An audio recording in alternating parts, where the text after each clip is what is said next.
Why does my music sound so bad? This is a question we ask ourselves many, many times over and over again, particularly at the beginning of our composing careers. I've got 10 top tips here that are going to help you raise the bar with your tracks from sounding amateur, sounding bad, to sounding good, to sounding professional. Here we go with number one. The number one problem, I think, is not writing idiomatically for the instruments that you're using. So this means writing things that are technically unplayable, writing things that are humanly unplayable, writing tunes that are in the wrong register or just don't work for a particular instrument. They don't sound right on that particular instrument.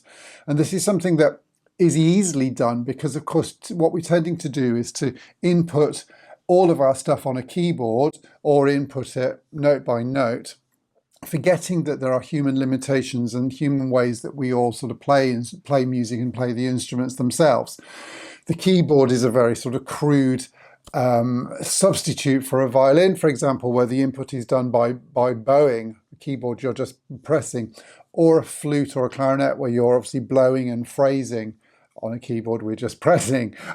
So that can be a real problem. The key to this is, if you're writing for particularly acoustic instruments, I think you've got to have a sense of what they sound like. You need to be watching video, meeting live players would be the ultimate, and chatting with live players about how music works would be the ultimate way around this. But even watching videos on YouTube of instrumentalists playing, listening and looking if you can read notation at how their music is written, how the instrument is played, is going to make a massive difference. It's also really important to know how the range of the instruments work as well, where they're strongest. The clarinet, for example, has three really strong ranges. It has this sort of really strong, rich sounding lower register, a weaker mid register that's quite awkward to play in, and then a really high, bright, clear upper register. You need to know where those things are to get the particular sounds that you want. So often you hear, particularly more inexperienced composers, writing stuff that's just really too high in the long register or in the low muddy register, and wondering why it doesn't work or doesn't sound or doesn't come through in the mix. Number two is poor arrangement, and this sort of links in with not writing idiomatically to a certain extent. So arrangement of the instruments that you've got, be it acoustic instruments or electronic instruments or whatever, every instrument has to have its place within the sort of sonic spectrum. So you've got your bass down here, your mid and your melody and stuff at the top here. If you're writing for strings, for example, we need to make sure that we've got the basses and the cellos possibly an octave apart at the bottom, layered with the violas in the middle, and then violins on the top, and each has its space and its own sort of ground, if that makes sense. It's really important to know how the instruments fit together and what sounds good together and what doesn't. Again, listening to really good arrangements of music is the key here, and knowing how the instruments interweave and what their place is in the sonic spectrum, which sort of comes through experience and practice. I think probably one of the best ways of doing this is, as I said, for learning to write idiomatically, learning about the instruments, watching instrumentalists, be it live or ensembles, be it live or on video, and just really getting a clear sort of sense of how arrangement works. Doing transcription can be a fantastic way of doing this, finding something simple that you really enjoy and really like, and then trying to listening to it bit by bit, bar by bar, and arranging it either on your DAW or on paper can be a fantastic way, really hard way, but a fantastic learning experience in terms of how instruments are arranged and how arrangement works. Number three, not putting instruments in a space. So this is to do with reverb and thinking about what it would sound like if you were sitting in front of a live performance of what you're trying to emulate on your DAW. So if you're trying to create an orchestral piece, then it's really important that you think about what sort of front what's middle and what's back in the space, what's to the left and what's to the right. So this is to do with panning, making sure the instruments have a have their own individual panned space, and it's to do with depth, which is three-dimensional, which has to do with reverb. The amount of reverb you're going to have a slightly longer reverb the further back in the space that you want the instruments to go and you want the instruments to sit.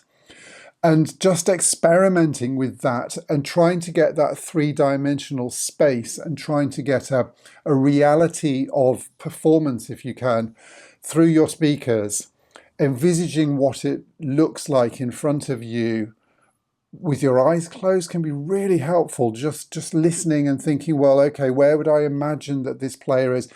This is sticking out way far too much and needs to go back in the mix. How can I do that? Or I can't hear the melody. I need to bring that forward. I can imagine the soloist standing at the front. How do I get that? By changing reverb and panning and space. It's really, really vitally important. So getting everything sort of molded together, playing so that it sounds like it's playing in that same space and in those three dimensions as well. It takes a lot of practice. Again, trying to emulate that sort of space and that sort of feel by listening to great recordings is a really, really good way of learning and improving in this area. Number 4, having your music 2 in time or 2 out of time. Okay, so if it's 2 in time, there's always a temptation to lock everything absolutely to the click, to the grid and to the beat. And that can, in certain types of music, be absolutely what we want.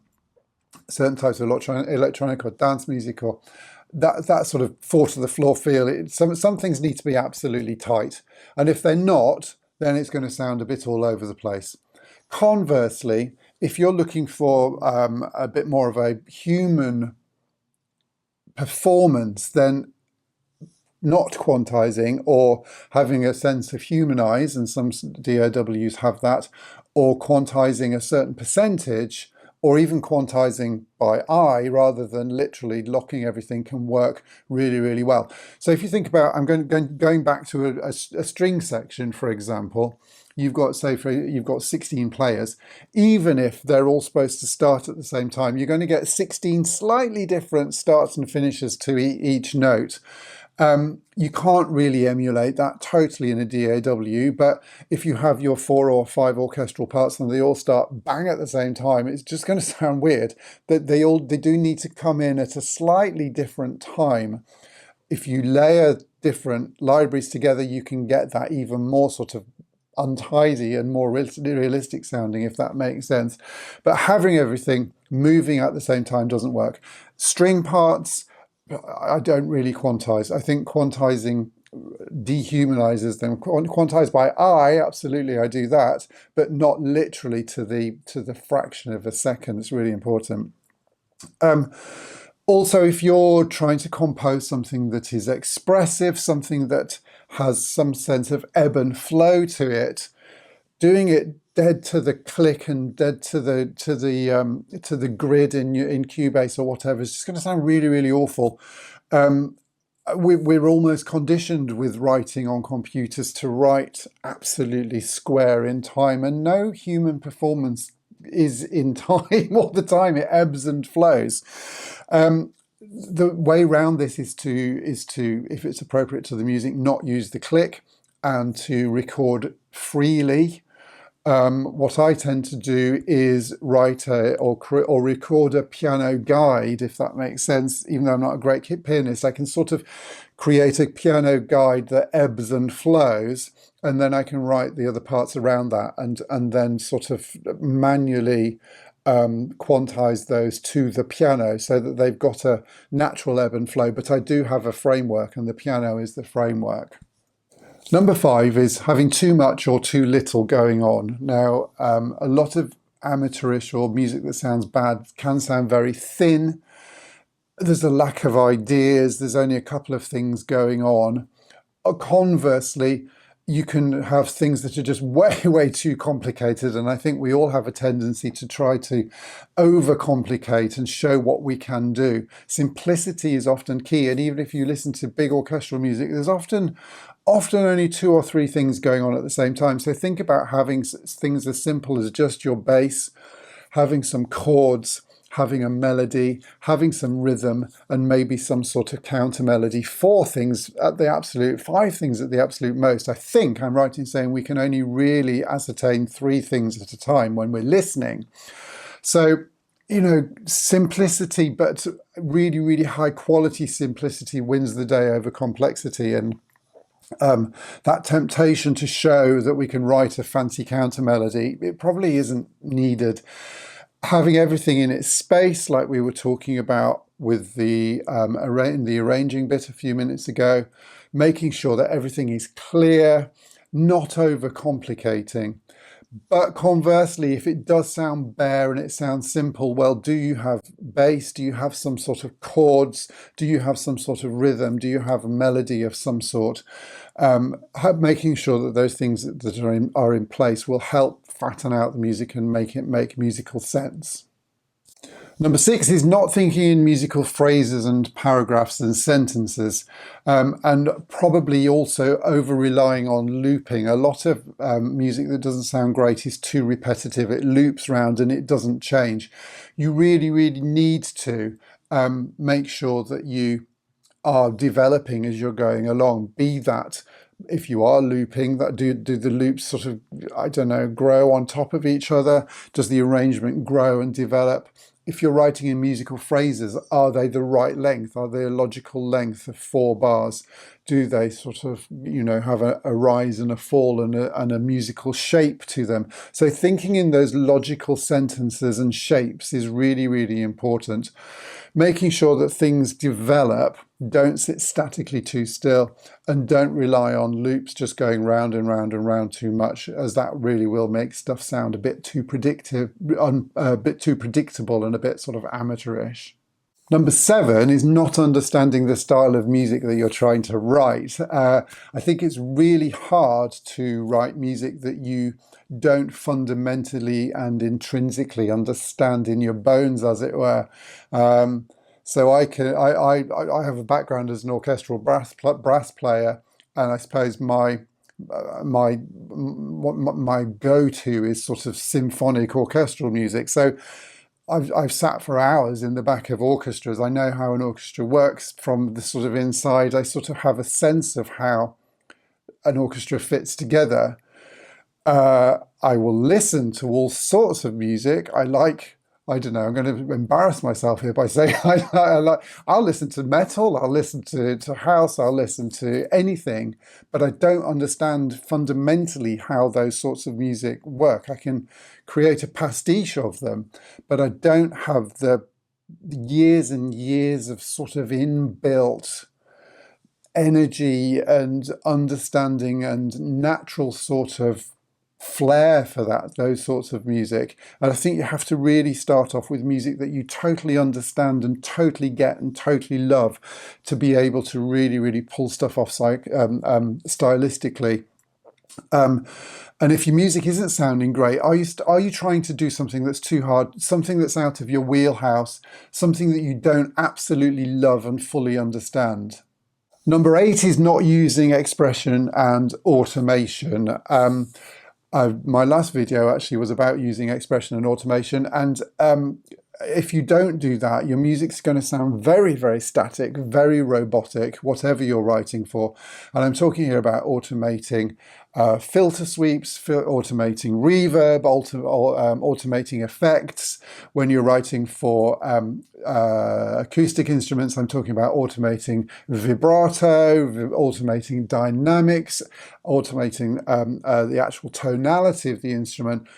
All over the place, constant change, constant flux gives a sense of 3-dimension, of humanization, of musicality, of a kaleidoscope of different sort of sounds and things happening.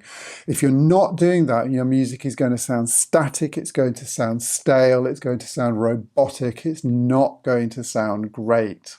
Number 9 is not using really good high quality samples, or if possible recording live stuff in. Using the best samples that you have, the best samples you can afford, makes a massive difference. If you can have a live player in there, even if it's one player, it makes a massive difference. If you can record something yourself, even if it's something very, very simple, and mix it in, that humanization, along with the computer music, as it were, makes a huge difference to making your music sound great and lifting the quality of it.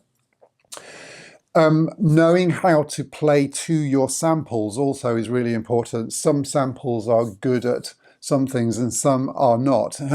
So trying to play stuff that sounds good with your particular sample library. So it might be that you feel that, okay, this sample library sounds great with shorts, but its longs are really rubbish. So therefore use the shorts, use the samples that sound good.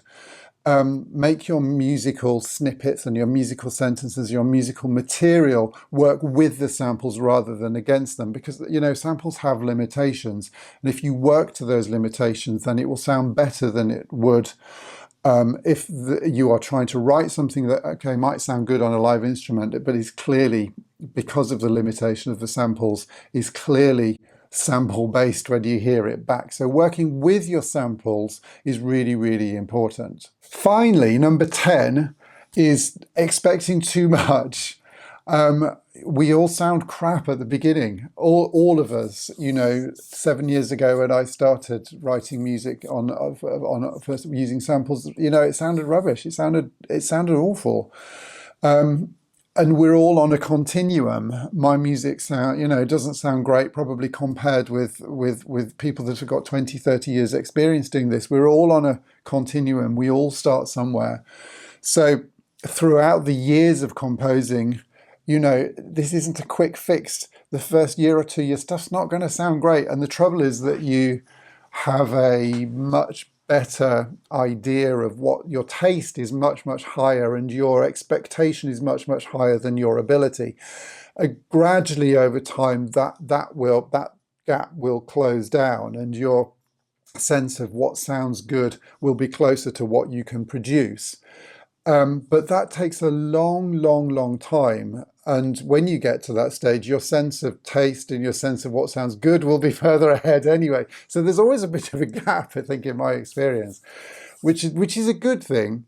The other thing also is that I've written now, as we stand now at the end of 2025, exactly 700 tracks for music libraries. And I know, having written those 700 tracks, that they all start off sounding a bit crap. And you go through this stage and this period when you're writing a track of thinking, oh, no, well, that's quite good. You get a fresh idea, that sort of spark of inspiration, and then you work on it for a little bit, and it starts to sound, you get a bit stale with it, and it starts to sound a bit crap, and you think, oh God, I've got to make 2.5 minutes of this, and it sounds a bit rubbish. And at that point, you have to have faith that your original vision is going to come off, and at the end of writing the track, it's going to sound okay. But it takes time, and you have to go through this crap period before you come out of that, I think, in my experience. All my tracks, without exception, I think, sound a bit crap for a while. And it's how you get out of that with the experience, and how far you can pull it out with experience that makes the difference. And that's the time, isn't it? The 7 years of practice in my case. So you will get there. Try the things that I've gone through in this video. The hardest and the most vital thing that you can do is transcribing, is copying good music and trying to reproduce it in your DAW as best you can. You learn how to write idiomatically, you write good you learn orchestration and arranging, you learn how your production skills improve, your actual musical skills, how to write actual music improve. It's a massive, massive learning curve transcribing your own stuff, but it's incredibly difficult and time consuming and very, very tough going. But the rewards are there. Okay, I hope that has been of some use. If you have anything to add to this, I would be really, really interested. Do write in the comments. If not, just listen to the video, which is great. And I hope to see you on another video soon. Thanks then. Bye-bye.